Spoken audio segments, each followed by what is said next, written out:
વાત દિલ્હીના દંગલની કરીએ તો દિલ્હીમાં સવારે 11 વાગ્યા સુધી 19.95% સરેરાશ મતદાન નોંધાયું છે। નવી દિલ્હીમાં 16.80% મતદાન નોંધાયું છે, જ્યારે શાહદરામાં સૌથી વધુ 23.30% મતદાન નોંધાયું છે। આ ઉપરાંત ચાંદની ચોક વિસ્તાર જેમાં 13.27%, કરોલબાગ વિસ્તારમાં 11% મતદાન નોંધાયું છે, જ્યારે ગ્રેટર કૈલાશમાં 16.26% મતદાન નોંધાયું છે।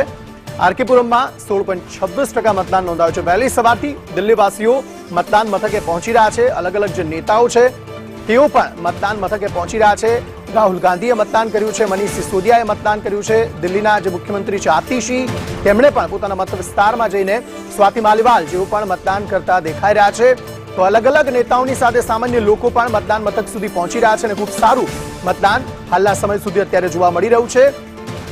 રાહુલ ગાંધી પણ વહેલી સવારે જ મતદાન મથકે પોતાના મતાધિકારનો ઉપયોગ કરવા માટે પહોંચ્યા હતા। દિલ્હીનું આ દંગલ, એક તરફ આમ આદમી પાર્ટીના સંયોજક અરવિંદ કેજરીવાલ કહી ચૂક્યા છે 55 જેટલી સીટો આ વખતે તેઓ દિલ્હીમાં જીતવાના છે। બીજી તરફ આમ આદમી પાર્ટીની સાથે ભારતીય જનતા પાર્ટી, કોંગ્રેસે પણ એડી ચોટીનું જોર લગાવ્યું છે આ વખતે દિલ્હીને સર કરવા માટે।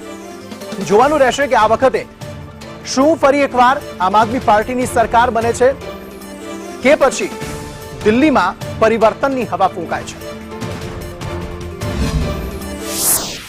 તો અલગ અલગ તસવીરો, અલગ અલગ જે નેતાઓ છે તે ત્યાં પહોંચ્યા હતા। સૌથી પહેલા રાષ્ટ્રપતિ દ્રૌપદી મુર્મુ મતદાન મથકે પહોંચ્યા હતા। બીજી તરફ દિલ્હીના મુખ્યમંત્રી આતિશી તેઓ પણ મતદાન મથકે પોતાના મતાધિકારનો ઉપયોગ કરવા માટે પહોંચ્યા હતા। વિદેશ મંત્રી એસ જયશંકર છે, રાહુલ ગાંધી છે, સંદીપ દીક્ષિત છે, મનીષ સિસોદિયા, અલકા લાંબા, સ્વાતિ માલીવાલા તમામ નેતાઓની સાથે અન્ય નેતાઓ પણ હતા। આ ઉપરાંત જે સામાન્ય લોકો છે તે પણ મોટી સંખ્યામાં મતદાન મથકે પહોંચી રહ્યા છે અને પોતાના મતાધિકારનો ઉપયોગ કરી રહ્યા છે અને આ દિલ્હીમાં સરકાર કોની બનશે તે નક્કી કરી રહ્યા છે।